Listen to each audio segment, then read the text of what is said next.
Hey, Mike, it's Cinco de Mayo. Oh, No, it should be. It should be, but it's not. And you know it, why it's not? Because you pummeled me with webinars yesterday. we That's did why it's three. not. We did three webinars Back to yesterday. back. We did three, and the first one was to tribal organizations, along with one of our customers, Matt, who did just a tremendous job.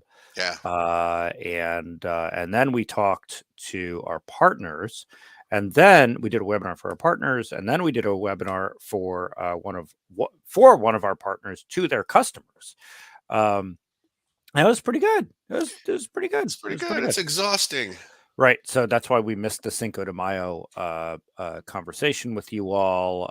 So here we are on a new day that's very important. And I want to introduce it to everybody. It's called Seis de Mayo. Says to my. That's too bad. I had a pretty good joke lined up for yesterday, which I'm sure people have heard before. But, you know, right after May the 4th be with you comes Revenge of the 5th, Oh, hey. right? So Yeah. now I Mm, actually cannot wait for Obi-Wan Kenobi, the Star Wars miniseries that's coming out. Yeah. Well, Go, Disney, it's go. funny. It's funny. You told me to watch that the trailer, and I haven't because I have a job. Um, Yeah, but your job provides you a computer with YouTube, does it not? No, the CISO of the company doesn't let me do anything fun. Oh, He's a real heavy-handed mhm. kind of guy. I've heard But the that. webinar on geopolitical instability yesterday and how to deal with it, that was the one we did That was good. for the partner. Yeah, how to deal with geopolitical instability and how to deal with it with limited resources. That was good. That was Yeah, good, and that gets us to the news this week because there's geopolitical instability. there is. But I gravitated this week towards a couple of articles that were basically on the people problem, but the Mhm. way they were cast was about too many cybersecurity tools, which I think we all agree that the proliferation of stuff to buy, technologies to buy, is not really working. Not because the tools themselves are no good, but because there's no people to operate and administer them, right? Yeah, I mean, and this comes up over and over and over and over. And did I mention over? Over. And that's why you need solutions, not tools. I think, the one, so one of the things that we do, that really addresses our national problem and helps the company is to train analysts. Yeah. You know, we make people in addition to kicking bad guys out of your network, or we make skilled people, we train skilled people. We're real proud of that. Yeah. And one of the things that I've started saying that we do is not just SOC as a service, cybersecurity as a service. And to me, cybersecurity as a service, means that you have to create the right people so that when you hand off your cybersecurity to us, let us have the worry for you. Of course, you're going to still have some worry, but let us have some worry for you. You can trust your cybersecurity as a service provider because SOC as a service is great, but it's not enough. And by the way, it was Monday, Mike. About how A long time ago. banks I don't know. before May the 4th and May the 5th, Hmm. about how people are turning to what they call security MSPs to address the people problem. Um, that's you know that's not only a good strategy to deal with the business problem. It's good business math, and It that's why I really like is. that cybersecurity as a service is a way to talk about that instead of just security MSPs. But Well, hey, until we're neck deep in cyber people, the managed services are going to be real popular because there hmm is no other option. You know, there was there was more than a bit of a theme this week on the people problem.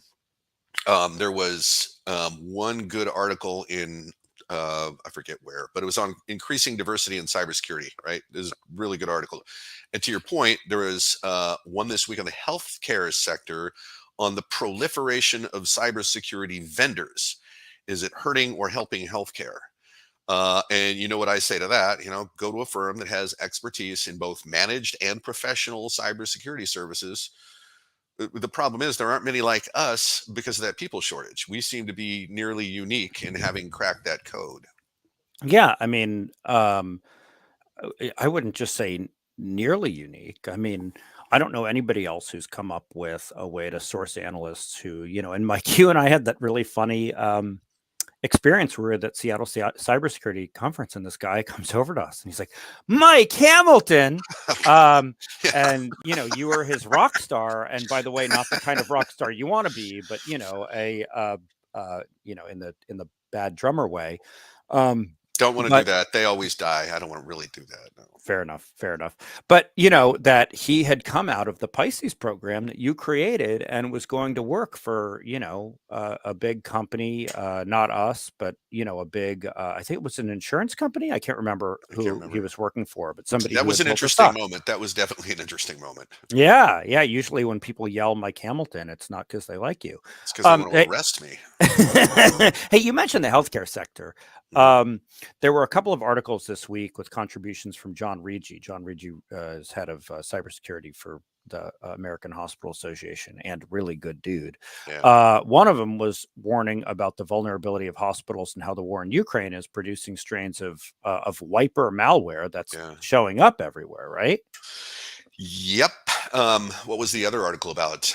Timely patching. Patching. Yep. Pretty much for that same reason, right? I don't think I've seen a public report of a wiper or killware being used against a U.S. target yet, but the reports of the proliferation are showing up nearly every day now. Hmm. Hmm. One of the articles that's worth googling up is titled "Data Wiper Malware Strains Surge as Ukraine Battles Ongoing Invasion." All right, which aside from the like kind of broken title for that article, is pretty interesting to read as well. So it's a question of time before we start seeing this stuff show up here.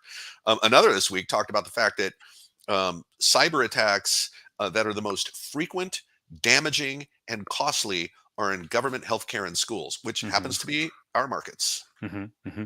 Hmm. And I mean, by the way, you know what? I got to tell everybody something.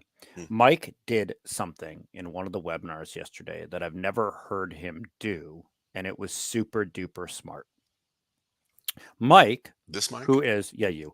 So you founded this company, knew nothing about sales or marketing, but as a or how to board run a member business. or how to run a business, as a business and founder, you have been involved in building a sales and marketing department.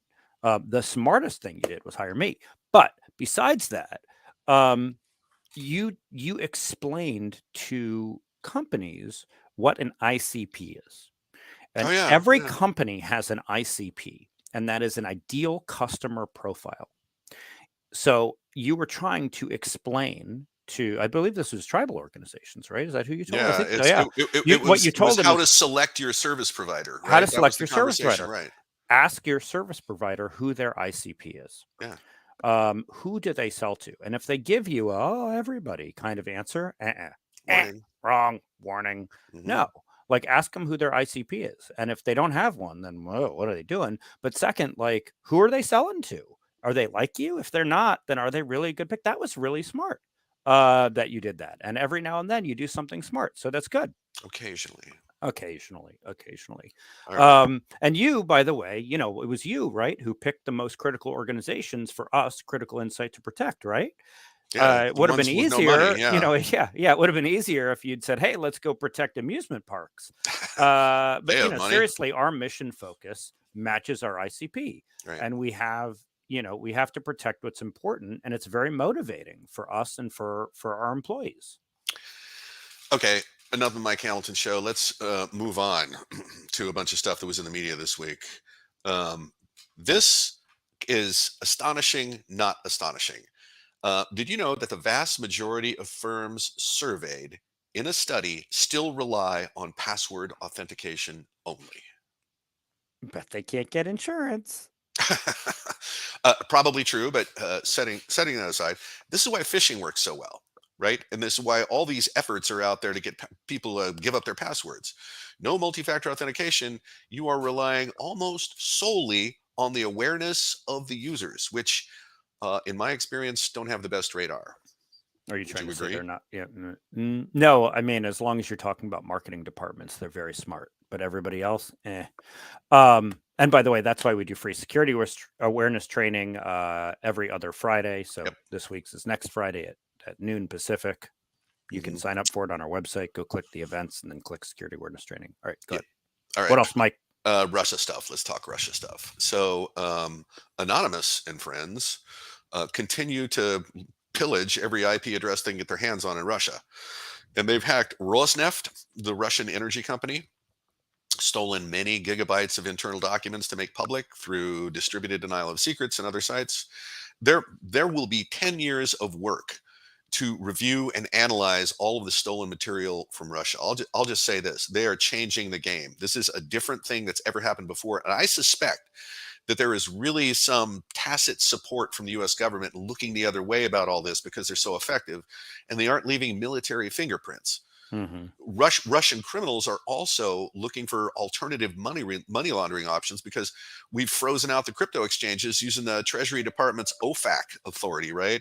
Office of Foreign Asset Control, which means that work from home and other scams are going to line up the gullible to move money for them. So watch out for that stuff. Yeah, I You know mean, and Mike, isn't it true that if you even unknowingly help launder money for criminals, that you can be prosecuted that yourself? I mean, I yes, know I just finished watching Ozark, but like, isn't that true? that is true, and hopefully with full employment in the U.S. on the horizon soon. You heard the report this morning: 400,000 jobs created last month. There will be more resistance to the scams, but never underestimate the gullibility of computer users. Yeah, and what was the one that I read about cameras being used as a botnet to deploy backdoors and then steal email from exchange systems? Yeah, I forget what it had a clever name and I can't remember it, but this is a Chinese group, I think, that's compromised life size and D-Link video camera conferencing systems, mainly because people didn't change the default password. Way to go, folks. Using these cameras, they're stealing emails received by executive teams and employees that are working in mergers and acquisitions. So, what do you think's going on there? And what would they do with that information? Play the market? Do some outsider insider trading? Yeah, that makes sense, right? Yeah, yeah. Hey, we burned a lot of time, so let's get the threats and vulns. Who's we? Okay. Log4j still with us and is one of the most exploited vulnerabilities. We found jar files all over the place with this problem. So get one of the free scanners if you haven't already and make sure you're not on the victim list. And in fact, 3 of the top 15 vulnerabilities, the CVEs are 2020 1472, 2018 13379, and 2019 11510. All right. Those three are routinely exploited because they're just not getting patched. There's to your earlier point, there's a ransomware variant called Onyx that is definitely a wiper.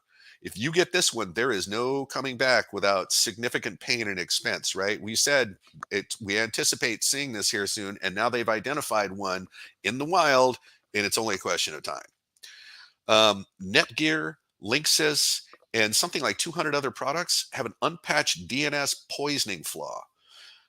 Better Google this one up if you have one of those products, or Access network cameras, embedded Gen 2, and a bunch of stuff based on Linux, including, and I did not know this existed, the touchscreen Linux phone. I did not know there was a Linux phone, and I got to check that out. Um, what else? Millions of Aruba and Avaya switches are vulnerable, and some of those vulnerabilities can be triggered with no authentication at all.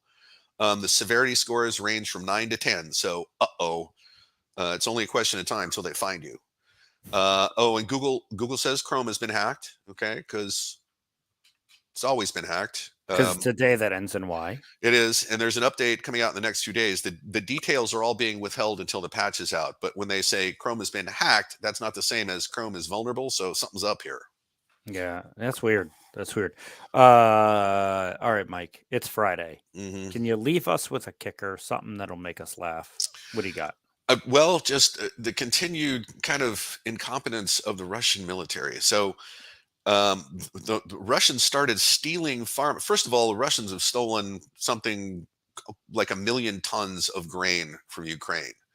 And Ukraine says that their wheat harvest is going to be down by a third because of a war. But Russians are also stealing farm equipment. And so they took the equipment to Chechnya, and it was like combine harvesters, but they're like newer equipment, John Deere stuff, and they can be controlled remotely. So when they drove the stolen harvesters out to Chechnya, they found out they couldn't turn them on because they had locked them back in Ukraine, and now they're dead. Okay, that's kind of funny. That's kind of funny, That is kind of funny. I like that. you I know, like in that. kind of a, man, you guys are lame way. Yeah. That wasn't the funny I was looking for, but that was pretty good. That was Okay. pretty good.